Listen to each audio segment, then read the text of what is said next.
जय श्री कृष्णा।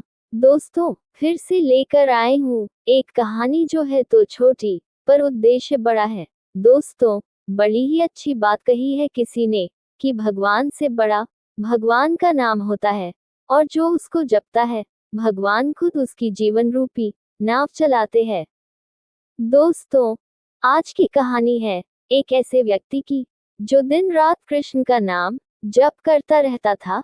धीरे धीरे वो व्यक्ति काफी बुजुर्ग हो चला था, लेकिन नाम जप नहीं छोड़ा। सारे दिन हरे कृष्णा, गोपाल कृष्णा, राधे कृष्णा भजता रहता था। बुढ़ापे के कारण बीमार रहता, इसलिए एक कमरे में ही पड़ा रहता था। जब भी उसे शौच, स्नान आदि के लिए जाना होता था, वह अपने बेटे को आवाज लगाता था और बेटे ले जाते थे। धीरे धीरे कुछ दिन बाद बेटे कई बार आवाज लगाने के बाद भी कभी कभी आते और देर रात को नहीं भी आते। इस दौरान वह कभी गंदे बिस्तर पर ही रात भर सोता रहता था। अब उम्र बढ़ने के साथ आंखें कमजोर हो गई, कम दिखाई देता था। एक दिन रात को शौच से निवृत्त होने के लिए जैसे ही उस व्यक्ति ने आवाज लगाई, तुरंत ही एक लड़का आता है और बड़े ही कोमल स्पर्श के साथ उनको बिस्तर से उठाकर निवृत्त करवाकर बिस्तर पर लिटाकर चला जाता। अब ये रोज का नियम हो गया था। एक रात उस व्यक्ति को शक हो जाता है कि पहले तो रात में जब भी आवाज लगाता तो कई बार आवाज लगाने पर भी कोई नहीं आता था, और आते भी तो कुछ न कुछ जली कटी सुनाते रहते थे। लेकिन ये तो आवाज लगाते ही दूसरे क्षण आ जाता है और बड़े ही कोमल स्पर्श के साथ निवृत्ति करवा देता है।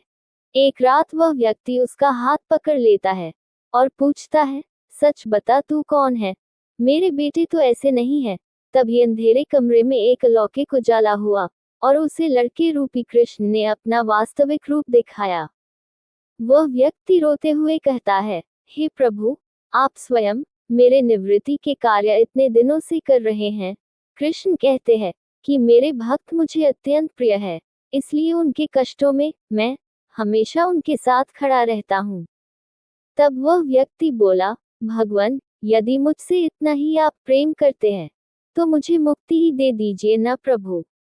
केशव कहते हैं, तुम हर समय मेरा नाम लेते हो, इसलिए मेरे प्रिय भक्त हो, इसलिए तुम्हारी सच्ची साधना के कारण मैं स्वयं कटवा रहा हूँ।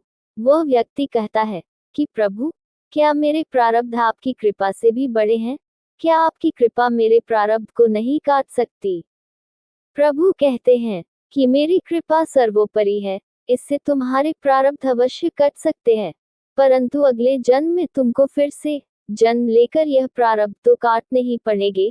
यही इस सृष्टि पर कर्म का नियम है। इसीलिए तुम्हारे प्रारब्ध में स्वयं अपने हाथों से कटवाकर इस जन्म मरण से मुक्त करना चाहता हूँ। ईश्वर कहते हैं, मात्र मेरे नाम जप से तुम्हारे प्रारब्ध कट रहे हैं, जिनकी तीव्रता का एहसास भी तुम्हें नहीं होने देता हूँ। दोस्तों, ये कहानी बताती है कि हर समय भगवान का जाप करते रहो, भगवान स्वयं हमेशा हमारे साथ रहते हैं।